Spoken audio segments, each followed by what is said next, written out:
কারা একাদশীতে তুলসীতে জল দিতে নিষেধ করে? তারা কারা? কারা রবিবার তুলসী স্পর্শ করতে তুলসীতে জল দিতে নিষেধ করে? তারা কারা? হরে কৃষ্ণ। এবারের কামিকা একাদশী ব্রত 9 আগস্ট 2026 রবিবার। অনেকে প্রশ্ন হচ্ছে, সেই রবিবারে কি তুলসী গাছে জল দেওয়া যাবে?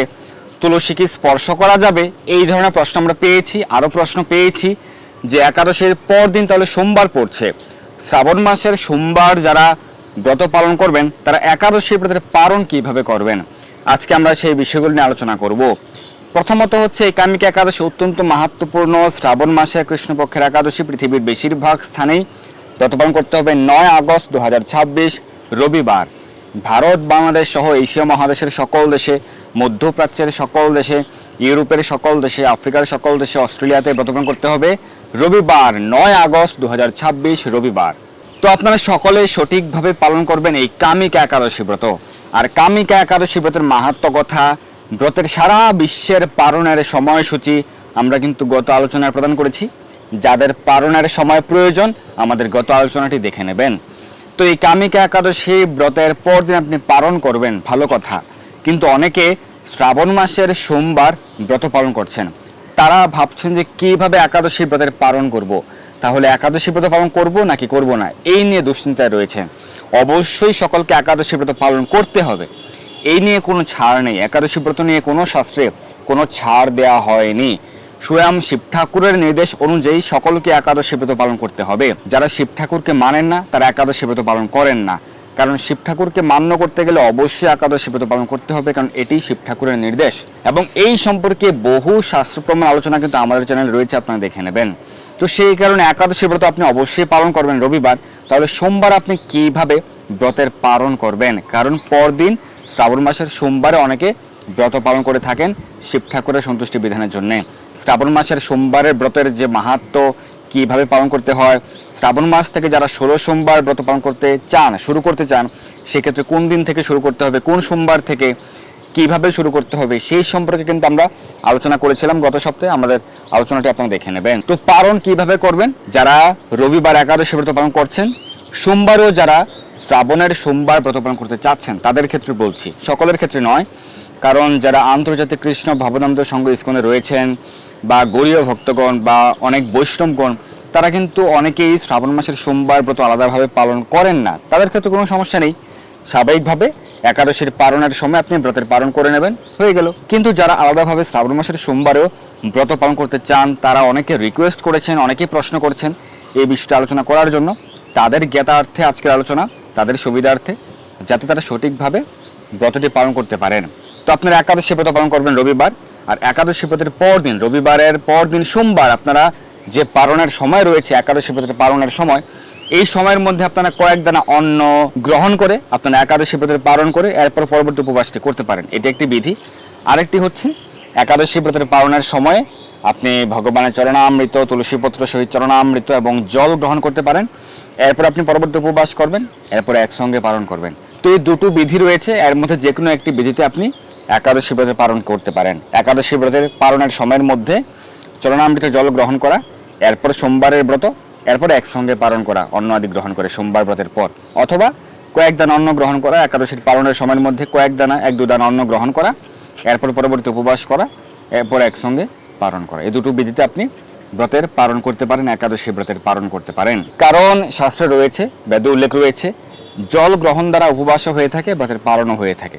তো সেটি হচ্ছে জরুরি ক্ষেত্রে। তো সেক্ষেত্রে পরপর 2 দিন যদি ব্রত থাকে, বিশেষ করে একাদশীর পর দিন, সেক্ষেত্রে আপনারা একাদশী ব্রতের পালনটি এই উপায়ে, এই বিশেষ উপায়ে ব্রতের পালন করতে পারেন। কিন্তু এরকম নয় যে আপনি শ্রাবণ মাসের সোমবার ব্রত করছেন, সেই কারণে আপনি একাদশী ব্রত পালন করবেন না, না, সেটি করা যাবে না। একাদশী ব্রত আপনাকে অবশ্যই পালন করতে হবে। তো আরেকটি প্রশ্ন আমরা প্রতিনিয়ত পেয়ে থাকি, গত 5 বছরে 5 থেকে 6 বার কিন্তু আমরা আলোচনা করেছি, একাদশীতে তুলসীতে জল দেওয়া যাবে, রবিবারে তুলসীতে জল দেওয়া যাবে, প্রতিদিন তুলসী পূজা করা যাবে, তুলসী প্রদক্ষিণ, প্রণাম, স্পর্শ প্রতিদিনই করা যাবে। তবুও একই প্রশ্ন বারবার এখনো প্রশ্ন করছেন যে এই একাদশীতে রবিবার পড়েছে, সেদিন কি তুলসী স্পর্শ করা যাবে, তুলসীতে জল দেওয়া যাবে? একই প্রশ্ন বারবার, কি অদ্ভুত! কারা একাদশীতে তুলসীতে জল দিতে নিষেধ করে? তারা কারা? কারা রবিবারে তুলসী স্পর্শ করতে তুলসীতে জল দিতে নিষেধ করে? তারা কারা? তো একাদশীতে তুলসীতে জল দেওয়া যাবে না, রবিবারে তুলসীতে জল দেওয়া যাবে না, তুলসী স্পর্শ করাও যাবে না, এই ধরনের যে মন গড়া লোককথা, সেগুলিতে আপনারা কেন কর্ণপাত করেন? আপনারা ভগবানের কথায় বিশ্বাস নেই, শাস্ত্রের কথায় আপনাদের বিশ্বাস নেই। আমরা তো শাস্ত্র প্রমাণ সহ বহুবার আলোচনা করেছি। এমনকি এই একাদশীর, এই কামিক একাদশীর মাহাত্ম্য আপনি পাঠ করুন, ব্রহ্ম বৈবর্ত পুরাণে সেটা উল্লেখ রয়েছে। প্রথমে ভগবান শ্রীকৃষ্ণ কীর্তন করেছেন, এরপর ব্রহ্মাজিও নারদ মুনির কাছে এই ব্রতের মাহাত্ম্য কীর্তন করেছেন। পরবর্তীতে আবার দাপর লীলায় ভগবান শ্রীকৃষ্ণ যুধিষ্ঠির মহারাজের কাছে এই মাহাত্ম্য বর্ণনা করছেন। তো সেই কারণে স্বয়ং ভগবানের সিদ্ধান্ত ব্রহ্মাজিও উল্লেখ করেছেন। ব্রহ্মাজির সিদ্ধান্ত সেটি কি, যে প্রতিদিন 365 দিন, প্রতিদিন মানে কি, বছরের প্রতিদিন যদি কেউ তুলসী দর্শন করে, তুলসী মহারানীকে দর্শন করে, তাহলে তার সমস্ত পাপ থেকে সে মুক্ত হতে পারে। তুলসী দেবীকে স্পর্শ করলে তার পাপ ও মলিন দেহ পবিত্র হয়ে যায়। তুলসী দেবীকে স্পর্শ করলে আপনি পবিত্র হয়ে যাবেন। তাহলে আপনি রবিবার স্পর্শ করবেন না, একাদশীতে স্পর্শ করবেন না, দ্বাদশীতে স্পর্শ করবেন না, কোন ধরনের সিদ্ধান্ত, কোন শাস্ত্র পেয়েছে? প্রতিদিন তুলসীকে দর্শন করলেই আপনার পাপ দূর হয়ে যাবে। প্রতিদিন 365 দিনে, বছর 365 দিনে তুলসীকে স্পর্শ করতে পারবেন। স্বয়ং ব্রহ্মাজি উল্লেখ করেছেন যে যদি কেউ তুলসীকে স্পর্শ করে প্রতিদিন, তার পাপমলিন দেহ পবিত্র হয়ে যাবে। যদি কেউ প্রতিদিন তুলসী মহারানীকে প্রণাম করে, তার সমস্ত রোগ দূর হবে। যদি কেউ তুলসীতে জল সিঞ্চন করে, প্রতিদিন জল দান করে, প্রতিদিন বছর 365 দিন, কি রবিবার, কি একাদশী, কি দ্বাদশী, প্রতিদিন জল দান করে, ব্রহ্মাজি বলছেন তাহলে যমও তার কাছে আসতে ভয় পান। তাকে আর জমালয়ে যেতে হবে না, তাকে আর নরকে যেতে হবে না। তাহলে কারা আপনাকে নিষেধ করে? তারাই আপনাকে একাদশীতে তুলসীতে জল দিতে নিষেধ করে, যারা চায় আপনি জমালয়ে যান, আপনি নরকে যান। তাদের কথায় কর্ণপাত করবেন না, তাদের কথা শুনবেন না। শাস্ত্রের কথা শুনুন, ভগবানের কথা শুনুন, ব্রহ্মাজির কথা শুনুন। একাদশী, দ্বাদশী, রবিবার প্রতিদিন তুলসীতে জল দিতে পারবেন, প্রতিদিন তুলসী স্পর্শ করতে পারবেন, তুলসী সেবা পূজা, আরতি, প্রদক্ষিণ, প্রণাম প্রতিদিন করতে পারবেন, প্রতিদিনই করতে হবে।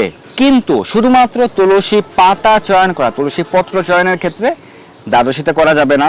তুলসী পত্র চয়নের ক্ষেত্রে দ্বাদশী এবং দ্বাদশীযুক্ত একাদশী, অমাবস্যা, পূর্ণিমা, সংক্রান্তি, গ্রহণকাল প্রভৃতিতে বর্জন রয়েছে। তুলসী পাতা চয়নের ক্ষেত্রে যেদিন আপনার তুলসী পাতা চয়ন করবেন, সেদিন বেশি করে 2 দিন, 3 দিন, 4 দিনের জন্য বেশি করে তুলসী পত্র চয়ন করে রেখে দেবেন। কিন্তু তুলসীতে জল দান প্রতিদিন করতে পারবেন, তুলসী স্পর্শ, তুলসী আরতি, তুলসী প্রণাম, তুলসী প্রদক্ষিণ প্রতিটি মন্দিরেই সেরকম করা হচ্ছে। আপনারা মায়াপুর টিভিতে দর্শন করতে পারেন বা অন্যান্য সকল মন্দিরে গিয়ে দর্শন করতে পারেন। প্রতিদিন তুলসী আরতি হচ্ছে, তুলসী প্রদক্ষিণ হচ্ছে, প্রণাম হচ্ছে, স্পর্শ হচ্ছে, তুলসীতে জল সিঞ্চন করা প্রতিদিন হচ্ছে। তুলসীতে জল দান মানে কি? স্নান সেবা। তুলসীতে জল দান করেন আপনি, কি মন্ত্র উচ্চারণ করেন? ওম গোবিন্দ বল্লভাম দেবীং ভক্ত চৈতন্য কারিণীম স্নাপয়ামি জগদ্ধাত্রী বিষ্ণু ভক্তি প্রদায়িনীম। স্নাপয়ামি, আমি আপনাকে স্নান সেবা প্রদান করছি হে তুলসী মহারানী। তাহলে আপনারা কি দ্বাদশীতে স্নান করেন না, রবিবারে স্নান করেন না, একাদশীতে স্নান করেন না? কেন স্নান করেন না? কোনো যৌক্তিকতা রয়েছে? প্রতিদিন আমরা স্নান করি, তুলসী দেবীকে স্নান সেবা প্রতিদিন প্রদান করা যায়, প্রতিদিন প্রদান করতে হবে। স্বয়ং ব্রহ্মাজি বলছেন প্রতিদিন জল সিঞ্চন করে, তুলসীতে জল দান করে, তাহলে তাকে আর নরকে যেতে হবে না। তাহলে অবশ্যই লোকেদের কথায় কর্ণপাত না করে, লোকেদের মন করা কথায় কর্ণপাত না করে, একাদশী, দ্বাদশী, রবিবার প্রতিদিন তুলসীতে জল দান করতে পারবেন, প্রদক্ষিণ করতে পারবেন, স্পর্শ করতে পারবেন, প্রণাম করতে পারবেন, আরতি করতে পারবেন। আমরা সেই বিষয়টি আবার আলোচনা করলাম। কামিকা একাদশীর ব্রতের মাহাত্ম্য সেটি উল্লেখ রয়েছে, আর অনেক শাস্ত্র উল্লেখ রয়েছে। এবং একাদশী ব্রত যারা পালন করছেন, এই রবিবারে পরদিন কীভাবে পালন করবেন, সেই পালনের বিধি আমরা আলোচনা করলাম। তো আপনারা সঠিকভাবে পালন করুন এই কামিকা একাদশী ব্রত। সকলের জয় হোক। আরেকটি বিষয় হচ্ছে, শ্রীরাম মায়াপুর থেকে শ্রীমদ্ ভাগবত মহাপুরাণ স্পেশাল ডিসকাউন্ট, স্পেশাল অফার চলছে। আপনারা আমাদের এই হোয়াটসঅ্যাপ নম্বরে যোগাযোগ করুন। শ্রীমদ্ ভাগবতের নর্মাল দক্ষিণামূল্য 8,500 রুপিয়া, সেটি মাত্র 7,500 টাকা। 1000 টাকা ডিসকাউন্ট, 1000 টাকা ডিসকাউন্টে মাত্র 7,500। সীমিত সময়ের জন্য আপনাদের অনুরোধে এই সময় বর্ধিত করা হয়েছে ভাদ্র পূর্ণিমা পর্যন্ত, ভাদ্র পূর্ণিমা ভাগবত জয়ন্তী পর্যন্ত। অনেকে রিকোয়েস্ট করেছেন যে সময়টা একটু বাড়িয়ে দেওয়ার জন্য, অনেকেই সংগ্রহ করতে চান, তো অনেক ভক্তরা সংগ্রহ করছেন। আপনারা দ্রুত সংগ্রহ করুন। এই নম্বরে যোগাযোগ করে যারা ভাগবত সংগ্রহ করবেন, তাদের ক্ষেত্রে ভাগবতের 1000 টাকা ডিসকাউন্ট রয়েছে। সারা ভারতে, সমগ্র ভারতে কুরিয়ার চার্জ ফ্রি তো রয়েছে, এবং সঙ্গে 1000 টাকা সমমূল্যের গ্রন্থ ফ্রি। আপনি 6টি গ্রন্থ উপহার পেয়ে যাবেন, পুরোপুরি ডিসকাউন্ট, পুরোপুরি ফ্রি আমার পক্ষ থেকে। চৈতন্য ভাগবত, চৈতন্য মঙ্গল, চৈতন্য মহাপ্রভুর শিক্ষা, কুন্তীদেবীর শিক্ষা, কপিল মুনির শিক্ষা এবং প্রভুপাদ। তাই খুব দ্রুত এই হোয়াটসঅ্যাপ নম্বরে যোগাযোগ করে শ্রীমদ্ ভাগবত সংগ্রহ করুন। এছাড়াও তিলক, তুলসীমালা, জপমালা, জপব্যাগ সংগ্রহ করতে, বর্ণন্য গ্রন্থ সংগ্রহ করতে আমাদের এই নম্বরে যোগাযোগ করতে পারেন। তো আপনারা সঠিকভাবে এই কামিকা একাদশী ব্রত পালন করুন। সকলে জয় হোক। ধন্যবাদ সবাইকে। হরে কৃষ্ণ।